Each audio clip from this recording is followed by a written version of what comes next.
Y comenzamos el programa con un tema dramático y muy doloroso porque hoy día se ha tenido una nueva audiencia en el caso del proceso que se sigue por la muerte de Walter Oyarse. El terrible caso que ocurre en un estadio que enluta a toda la familia futbolística y deportiva y que constituye un foco de interés periodístico muy importante.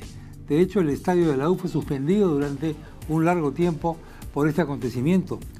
Tuvimos en días pasados, acá en este estudio, al padre de la víctima, del muchacho Walter Oyarse. Hoy día, dos de los testigos presentados por la Fiscalía, que estaban en condición de anónimos, han revelado su identidad y han señalado que los culpables de la muerte de este muchacho son David Sánchez Manrique y José Luis Roque. En el estudio tenemos al señor David Sánchez Manrique, padre de uno de los inculpados por este caso. Señor Sánchez Manrique, ¿cómo está? Buenas noches. Buenas noches, señor Sánchez. ¿Cómo le va? Gracias por estar con nosotros. No, a usted por la invitación. Y viene acompañado de su abogado, el doctor José Urquizo. Buenas noches, señor. Doctor Urquizo, muy buenas noches. Al terminar la audiencia oral del día de hoy, el padre del muchacho Walter Oyarse tuvo unas declaraciones con las que vamos a comenzar esta secuencia. A ver si las podemos escuchar, por favor. La forma como se está desarrollando el juicio, ahora podemos afirmar y la gente puede coincidir en lo que yo argumentaba. Mi hijo es asesinado por el Cholo Payet y el Loco David. La versión de los 5 testigos que ha presentado la Fiscalía es sumamente coherente y contundente. Tanto es así de que los abogados de la defensa, tanto del Cholo Payet como del Loco David, realmente se ven en serios aprietos porque no saben qué preguntar. No tienen argumentos para poder desbaratar la versión. Pero ustedes se han dado cuenta, las preguntas que han hecho no pueden desmoronar porque la verdad es una sola y es la que se va a imponer en este juicio y que este juicio va a devolver la fe que tiene, la fe un poco perdida. Fíjense, yo soy una persona que me estoy mostrando como muy optimista en el proceso de cambio que pueden tener los jóvenes que tienen conducta en riesgo. ¿Y por qué lo hago? Porque los peruanos somos diferentes. Estos 5 testigos que han declarado por la Fiscalía nos devuelve la fe en los peruanos. Bueno, pues han sido parte de las declaraciones del padre de la víctima, de Walter Oyarse. Señor Sánchez Manrique, parece difícil desmentir que su hijo y su otro amigo estuvieron involucrados en la muerte, ¿no? No pienso así. Son las declaraciones del señor Oyarse. Fíjese usted, estos testigos que han sido presentados por el señor Oyarse y que indudablemente son ahora tomados por la Fiscalía, todos ellos, 5 testigos que han declarado, algunos han develado el rostro, son testigos que han declarado ya anteriormente, declararon primero en la Fiscalía, declararon ante el juez, y en esas 2 oportunidades cambiaron su versión de cómo habían sido los hechos. Y en el acto de la reconstrucción, luego que escucharon de que la mancha de sangre no se encontraba en el lugar que ellos habían dicho, que habían visto que la caída había sido, que el empuje había sido entre el palco 128 y el palco 130, estando ellos en el palco 128. Los 5 testigos, todos ellos asistieron al estadio conjuntamente con Walter Oyarse. Son amigos de Walter Oyarse y además estaban en el palco 128. De tal manera que si ellos presenciaron la muerte de Walter Oyarse y ellos han declarado después que la muerte de Walter Oyarse fue cuando Walter Oyarse volvía, luego del enfrentamiento que tuvo, del palco 130 al 128, ahí se sucedieron los hechos. Es decir, ahí donde estaban ellos parados.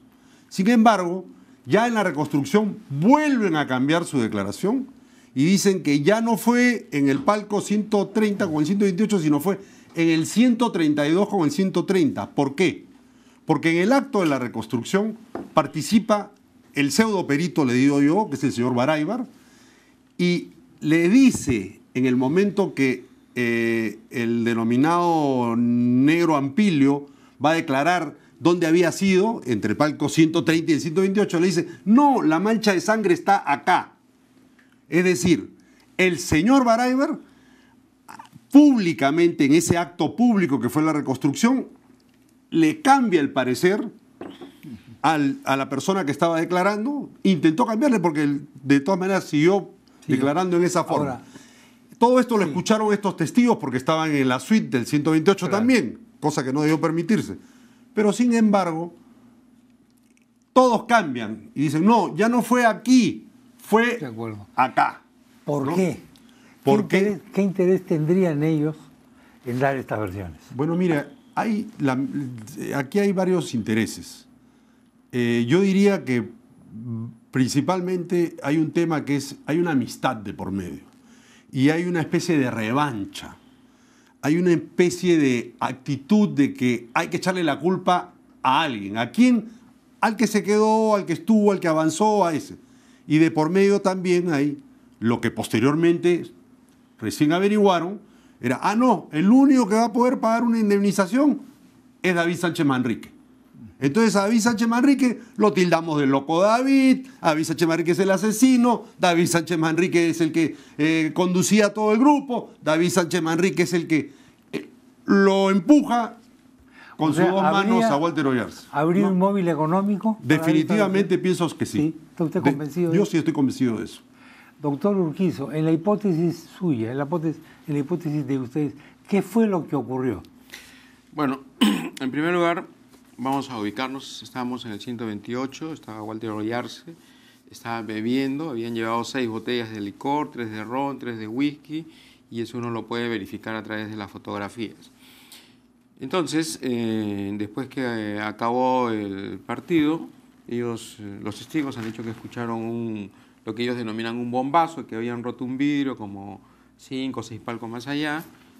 Por supuesto, este hecho no ha sido demostrado ciertamente, y que de pronto aparecieron 5 personas, pero que ellos se enfocaron en 2, y recién han puesto en evidencia, después de varias declaraciones, de que Walter Oyarse salió, dice, a enfrentarse.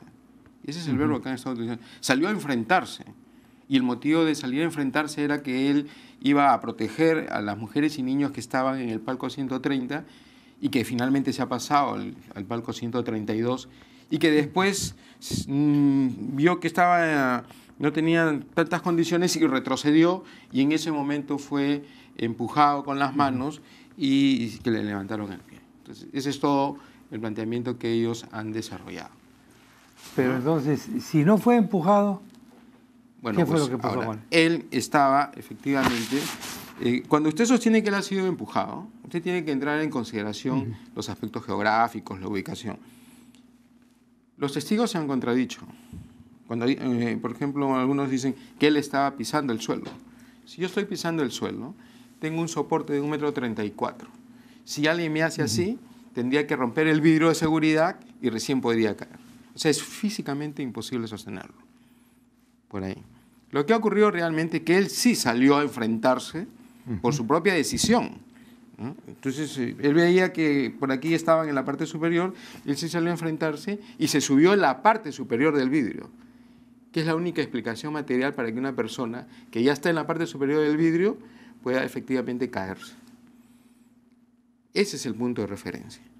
¿Y por qué lo hizo? Porque también además está demostrado de que él había bebido, ¿no?, de una manera un poquito más allá de lo prudente.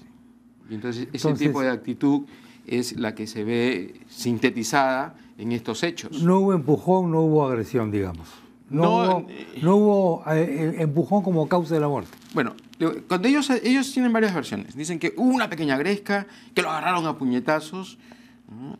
Pero entonces, si eso hubiese realmente ocurrido, o además dijeron que David tenía correazos, y teóricamente debe haber agarrado correazos, cuando se ha develado el rostro, el chico tiene el rostro limpio, no tiene marcas en el cuerpo. Entonces, ¿cómo usted puede predicar de que ha sido golpeado en una gresca violentamente, ¿no?, que se le han abalanzado?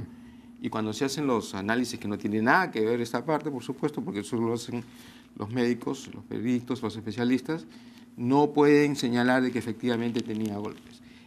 El único golpe que tenía aquí era una antigua oquedad que había surgido por una endodoncia mal practicada. Entonces, son contradicciones, ¿no? Pero luego hay otra casualidad que debemos evaluar. ¿Cuántos son los testigos que ellos han llevado? Son 5. ¿Quiénes son? 4 de ellos han estudiado con Walter Oyarse. Luego son amigos de él. Y todos más o menos han repetido, si usted revisa todas las declaraciones, es como un membrete. 2 estaban como líderes adelante, 2 estaban adelante, 2 lo empujaron, y el de chaqueta ploma lo empujó. Todo es una repetición de esto.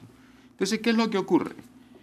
Según los norteamericanos, se han aprendido de memoria su discurso. Pero la realidad es la realidad. Y la realidad se prueba, como en este caso, ¿no?, con parámetros de la física, con datos colaterales. De 40.000 personas que estaban en el estadio, ellos solamente han presentado 5, de los cuales 4 son totalmente cercanos a Walter Oyarse, y que estaban ahí y que no lo defendieron. Porque se le preguntó, perdón, uno de ellos se le preguntó, ¿le dijiste algo? No, todos dicen que se asustaron. Eran 14 personas que se asustaron teóricamente frente a 2 personas. En un momento se dijo lo siguiente, que estos testigos permanecían en el anonimato porque habían recibido amenazas. Y el día de hoy han aparecido ya 2 testigos, de los que eran anónimos, han dado sus datos, su identificación, etc. ¿Esto no le da más seriedad a su versión o deslegitima su versión? ¿Cómo ven ustedes esto? Bueno, en primer lugar, yo quiero desmentir todo lo relacionado a las amenazas. Por el contrario, quienes han recibido amenazas son los testigos de nuestra parte que han dado la cara. El mismo señor Oyarse amenazó a un testigo que hoy en día está en Bélgica, abandonó el país, que es el joven, este muchacho que declaró públicamente en la televisión. Él salió del país porque en la noche de la reconstrucción el señor Walter Oyarse lo amenazó. Entonces, lo estuvieron también molestando en su casa y qué sé yo. Yo tengo un empleado, que es el empleado mío, que es la persona que ha colaborado mucho en el tema de los testigos, porque como dijo el doctor Urquizo muy bien, en un estadio que habían 40.000 personas, ellos presentan solo 5 testigos y nosotros le presentamos al juzgado, al 48 juzgado en su oportunidad, le presentamos la relación de todos los asistentes a los palcos, toda la relación de los que habían participado con sus nombres, identificación, para que quien corresponde investigar, que es la fiscalía, el juzgado, convocara a personas para que declararan. Los testigos que hemos presentado son los que salieron a la prensa. No los descubrimos nosotros, los descubrió la prensa y declararon a la prensa que lo que estaban diciendo era falso, porque lo que había sucedido era otra cosa, que Walter Oyarse había ido a la pelea, se había subido sobre el vidrio, había pateado y pateando se había caído. Así de simple. Y tan cierto es esto que la caída es absolutamente directa contra el piso. Y no lo digo yo, no lo dicen los peritos físicos nuestros, lo dice el peritaje del protocolo de exhumación del Ministerio Público, que es una caída directa contra el piso. De tal manera que la teoría del señor Baraybar de que hay un empujón es totalmente indemostrable. Pero quiero ir más allá. Tengo que ir a una pausa. Vamos a continuar después de estos rápidos mensajes. Volvemos enseguida.